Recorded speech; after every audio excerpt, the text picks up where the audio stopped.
C'est probablement ce que l'aveuglement à court terme du suivisme européen à l'égard de l'OTAN, et c'est probablement ce que l'aveuglement à plus long terme des États-Unis est en train de produire, une alliance entre la Russie et la Chine, dont je rappellerai que si la puissance industrielle de la Chine est derrière la performance militaire de la Russie, nous avons quelques soucis à nous faire. En quelque sorte, nous sommes créés un ennemi qui n'a aucune raison de nous vouloir du bien. Nous avons fermé la porte à Vladimir Poutine, qui était probablement le dirigeant le plus européen que la Russie ait connu, et peut-être le dirigeant le plus européen qu'il connaîtra, parce que je pense que la future génération de ceux qui montent n'a plus aucune amitié et n'a plus aucun penchant pro-européen. L'évolution d'un Dimitri Medvedev à cet égard est tout à fait intéressante. Il faudra voir quelle sera l'évolution du patron de la Douma d'État pour les affaires étrangères, Leonid Slutsky, qui a longtemps proclamé son amitié pour l'Europe, sa proximité avec l'Europe, et que je vois aujourd'hui très clairement se tourner vers d'autres horizons. C'est l'Asie, c'est l'Indo-Pacifique, c'est l'Afrique. N'oublions pas la présence russe massive en Afrique, et n'oublions pas ce sentiment de plus en plus présent dans le monde extra-occidental. L'affaire ukrainienne, et je suis désolé de le dire comme cela, l'affaire ukrainienne c'est une affaire de blancs, et de même que l'opinion publique européenne n'a eu aucune sympathie pour les dizaines de milliers de morts des interventions en Irak, les dizaines de milliers de morts des interventions en Libye, en Syrie, etc., 3 blessés dans la banlieue de Kiev suscitent une mobilisation internationale. Ce 2 poids, 2 mesures, pour moi, marque d'abord une défaillance morale de ce que vous appelez l'Occident, mais marque surtout la fin de ce qu'a été le monopole du bien occidental. Je reviens sur la première partie de votre question. Ce que vous dites l'Occident, c'est quoi? La Chine vient de publier des cartes qui sont extrêmement frappantes à cet égard. La Chine, c'est quoi? Les États-Unis, l'Union européenne, le Japon, l'Australie. Quelques pays accessoires, on citera le Canada et quelques autres. C'est tout. C'est tout. Aujourd'hui, ce qui se passe, c'est que cet Occident, dont on a bien vu l'isolement, notamment lors du vote des sanctions contre les Nations Unies, je vous rappelle que la majeure partie des pays francophones d'Afrique s'est abstenue ou a voté contre les sanctions, ce qui était impensable voici seulement 10 ans. C'est un effet de la politique catastrophique actuellement conduite en Afrique et du désengagement français. Mais nous pourrions y revenir, c'est un autre sujet. L'Occident est en train de se retrouver tout seul, il est en train de se retrouver minoritaire, très minoritaire en termes de population, c'est moins du tiers de la population mondiale, désormais minoritaire en termes économiques, puisque la majorité du monde est en train de passer du côté de l'Inde, de la Chine et de ces puissances montantes que c'est l'Indonésie, la Malaisie, etc., qui n'ont aucune raison de vouloir du bien aux États-Unis et aucune raison de vouloir du bien à l'Europe, notamment à cause du passé colonial. C'est non plus des pays qui sont favorables et ouverts à la Chine, à la puissance chinoise. En tout cas, les pays comme les Philippines, etc., c'est aussi des pays qui craignent l'émergence de la Chine, le Vietnam. Je pense que tous ces pays conduisent une politique actuellement qui est très duale, dont le meilleur exemple serait l'Inde. L'Inde a toujours ménagé une aide militaire, une présence militaire russe importante, une aide nucléaire, puisque les centrales nucléaires en Inde sont russes, avec en même temps une aide économique et à certains égards diplomatique américaine. Je pense que la plupart des pays que vous citez jouent assez habilement sur les 2 tableaux.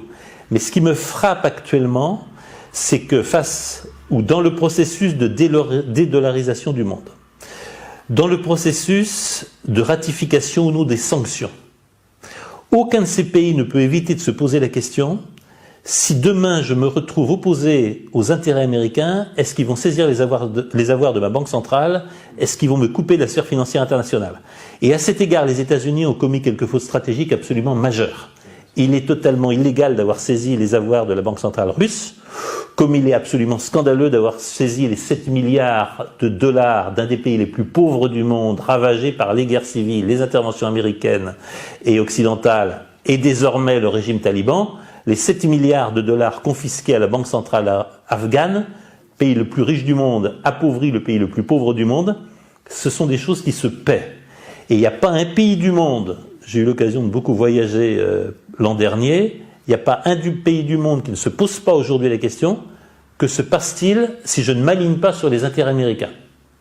Et je pense que les Américains, en faisant ce qu'ils ont fait, se sont tirés une balle dans le pied et quelque part, ils ont mis le fin à cette organisation considérée bienveillante du monde qui avait pour base le dollar, un système financier sous contrôle américain et la circulation mondiale des capitaux. Je pense que nous assistons à la fin de ce système issu de Bretton Woods et issu de la suprématie mondiale américaine née de la Seconde Guerre mondiale. On constate quand même depuis l'invasion russe de l'Ukraine l'émergence ou la réémergence de nombreux points de tension autour du globe. Bon, là c'était à l'est de l'Europe, mais on l'a aussi vu à Taïwan avec la provocation américaine, en tout cas ce qui a été jugé comme une provocation par les Chinois, la venue de Nancy Pelosi à Taïwan. On voit aussi que ça s'agite un petit peu au Kosovo, entre la Serbie et le Kosovo. On voit aussi que l'Arménie et l'Azerbaïdjan sont dans une logique de tension très très forte. Finalement, qu'est-ce que ça dit? Qu'est-ce que disent ces nombreuses tensions sur la prochaine décennie à venir? Est-ce qu'on va retrouver une période de l'histoire beaucoup plus mouvementée que celle que l'on avait vécue ces 30 dernières années? D'abord, c'est la fin de l'histoire. On a connu le moment unipolaire du monde, le moment où les États-Unis ont été, ou se sont crus, la seule puissance dominante dans le monde, et où les États-Unis ont cru pouvoir intervenir partout dans le monde sans jamais en payer le prix. Ouais. Nous en sommes définitivement sortis. Nous voyons bien que l'histoire s'est remise en marche. L'histoire, c'est beaucoup de choses, mais c'est aussi la guerre. Et je rappelle l'inconscience avec laquelle l'Union européenne et les pays européens ont vécu l'intervention de l'OTAN contre la Serbie. C'était le retour de la guerre en Europe. Nous n'en avons pas fini avec la guerre en Europe et nous devrions faire très attention aux menées britanniques au Kosovo, en Bosnie-Herzégovine, aux frontières de la Serbie, parce que nous avons là un nouveau foyer de guerre qui nous menace aux portes même de l'Europe. Et on aura à cet égard un signal très clair. Est-ce qu'il faut une fois de plus que ce soit l'armée américaine qui vienne rétablir la paix en Europe, ou est-ce que l'Union européenne est capable elle-même de maintenir la paix à ses frontières? On aura là une épreuve de vérité. Si l'Union européenne ne sait pas maintenir la paix sur son propre territoire, alors je ne sais pas quel sera l'avenir de l'Union européenne. Second élément, il est beaucoup plus général. Nous assistons à un totalitarisme qui ne dit pas son nom. Ce nouveau totalitarisme, c'est le totalitarisme d'abord du libre-échange, de la liberté absolue du mouvement de capitaux, et c'est le totalitarisme d'entreprises privées, notamment américaines, mais pas seulement américaines, qui estiment que le monde est leur terrain de jeu. Je vous rappelle qu'un des ingrédients de l'intervention américaine en Ukraine, c'est le fait que probablement le tiers des terres ukrainiennes ont été rachetées par quelques milliardaires américains ou par quelques sociétés américaines. Et je vous rappelle qu'une partie des problèmes de l'exploitation de l'or, de la déforestation, des pollutions majeures en Roumanie, en Bulgarie, etc., c'est tout simplement le fait d'investisseurs américains qui ne tiennent aucun compte des priorités des populations locales. C'est probablement ce monde-là qui est en train de trouver ses limites. Le totalitarisme de l'entreprise privée, le nouveau totalitarisme du capitalisme de marché, que je dénonce dans mon dernier ouvrage, chez nous, pour en finir avec un capitalisme totalitaire, le monde est en train de lui fermer ses portes.